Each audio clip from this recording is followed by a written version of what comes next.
Hello, hello, hello, and welcome to the very first edition of How to Haunt a House. I am your hot mess and guide, Renee Lewis, on this journey. This week's topic is about vibrational energy in your home and 5 things you can do to raise that vibrational energy. So, with that said, let's go ahead and get started.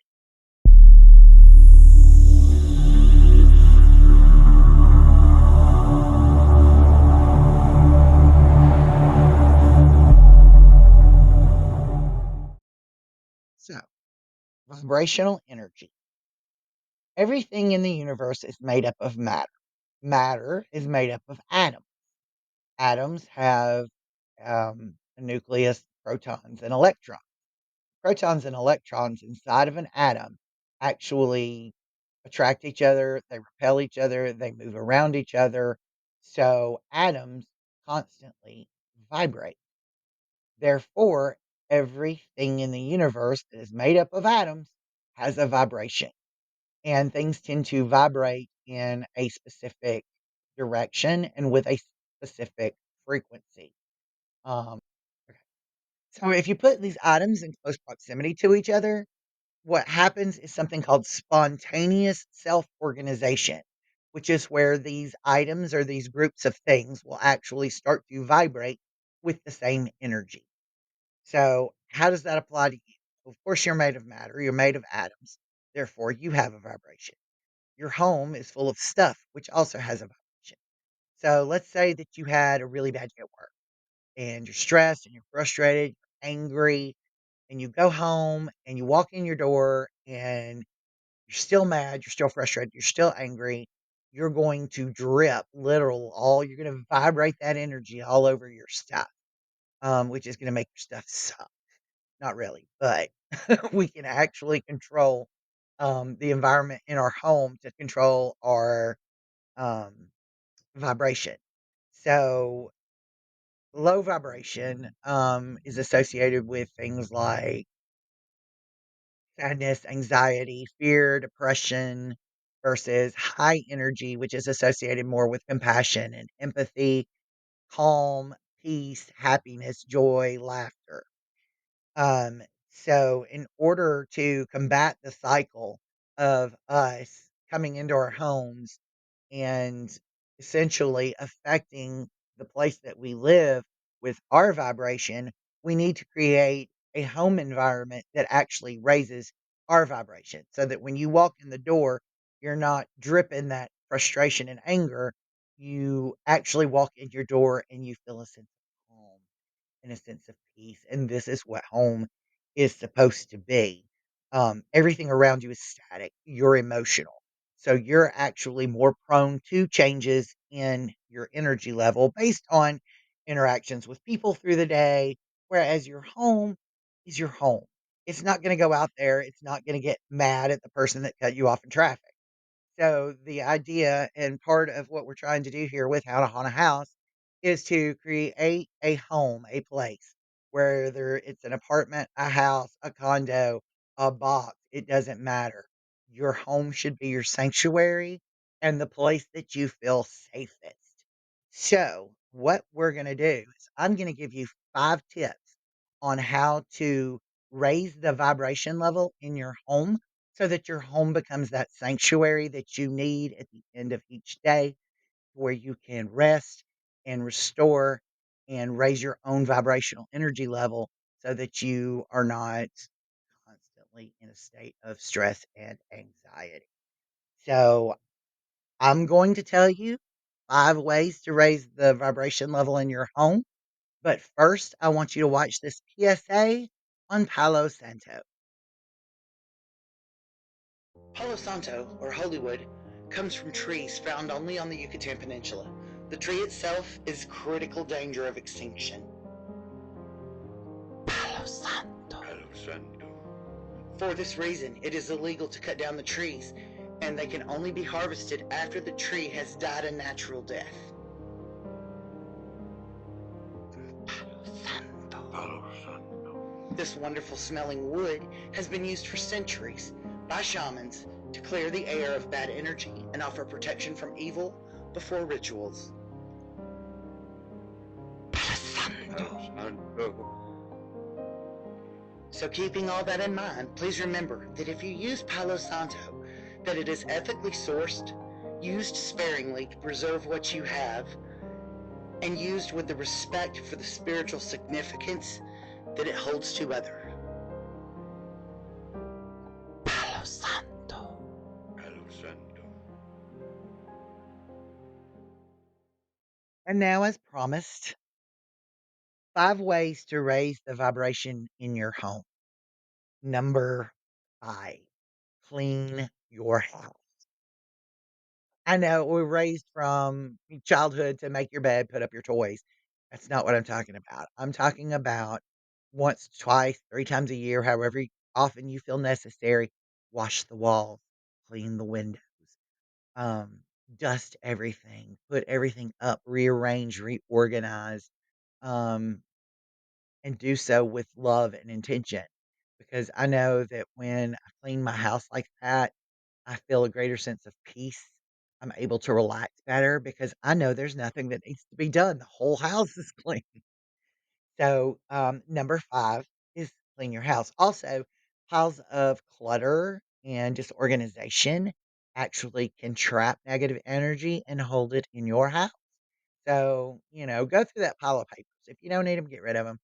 Um, but we'll cover that actually in our number 4 spot, which is love what you have and have what you love.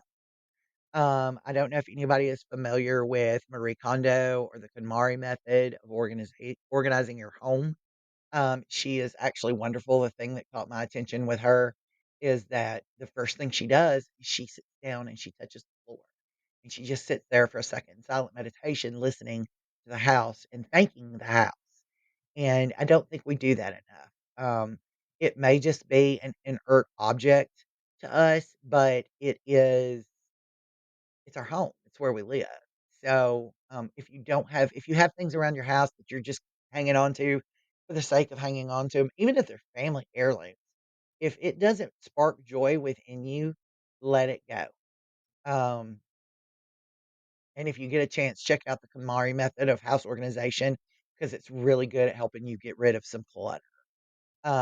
The number 3 way, you can increase the energy in your home is to literally just open the curtains, let the sunlight in, let the fresh air in. If it's spring, if it's fall, if you live in an area where summer's not hot as balls and covered in mosquitoes, right? Open your windows, open them, let the air in. There's nothing to me more soothing and more calming than just sitting in front of an open window and feeling the breeze inside my house. I don't know why. It's a thing. I love it. Um, if you're good with plants, if you can remember to water things and keep them alive, houseplants are a wonderful addition to raising the energy in your home. However, I have a graveyard full of more plants than I killed than I have kept alive. So, the number that was 3. And the number 2 way, to increase the, energy in your home is literally a vibration. Turn on the music, turn on the radio, pop in your favorite CD, put the TV on music videos, something, anything, just music that makes you happy and makes you want to move. Um, Dance like no one's watching because they're not. Nobody's paying attention. Um, Half the time, even if you dance and put it on TikTok, half the people aren't paying attention. So always feel free to dance like no one's watching because they're probably not. But use that movement and use that music and those vibrations to create a vibrant and fun atmosphere in your home. Um, and the number 1 way to clean your home is to literally clean the air.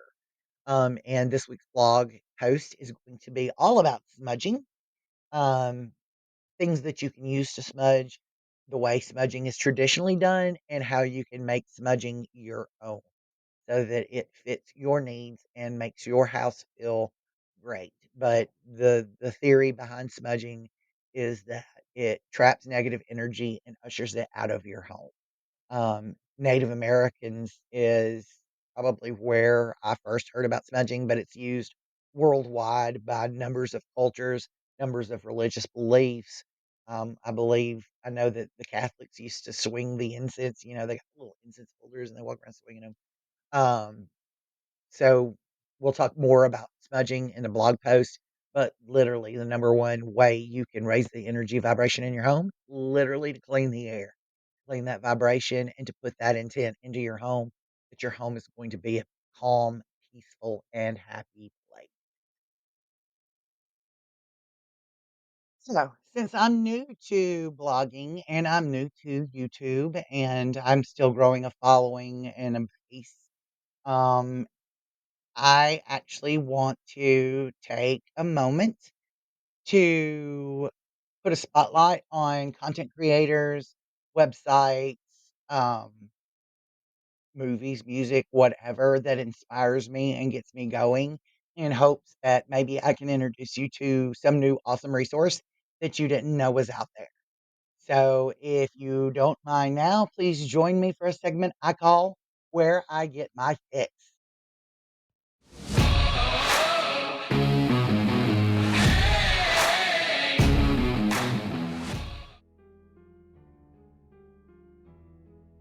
This week's spotlight goes to the YouTube channel Slapped Ham. Slapped Ham is my weekly go to for my spooky, unexplained, and paranormal fix.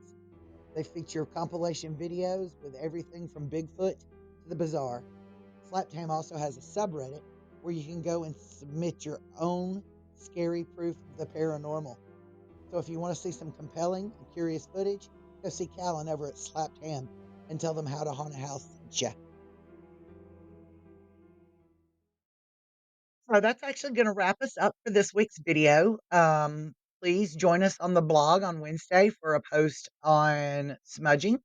You can find the website at www.howtohauntAhouse.com. You can also find us on Patreon, LinkedIn, Facebook, Instagram, and Pinterest. This month, coming up on the blog, we are going to have my favorite Halloween cookie recipe. We're going to have our project for the month, which is going to be a do it yourself chicken wire ghost for your front yard.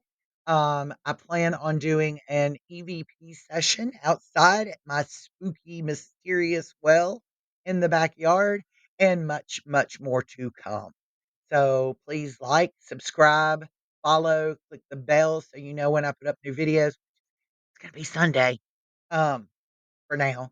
But follow us on Instagram, follow us wherever you want to, pick your preferred method. I'm gonna try to cross post everything. So basically I want to be available on the platform that's comfortable to you or for you to use. Um, Comment below. Let me know what it is that you want to see and how to haunt a house. What things you want to know about, what tips and tricks you want. But yeah, so like, subscribe, comment, hit the bell so you know. And thank you so much. I appreciate you sincerely for taking the time to watch this video. Um, and tell somebody else. Thanks. I appreciate it. See you next week.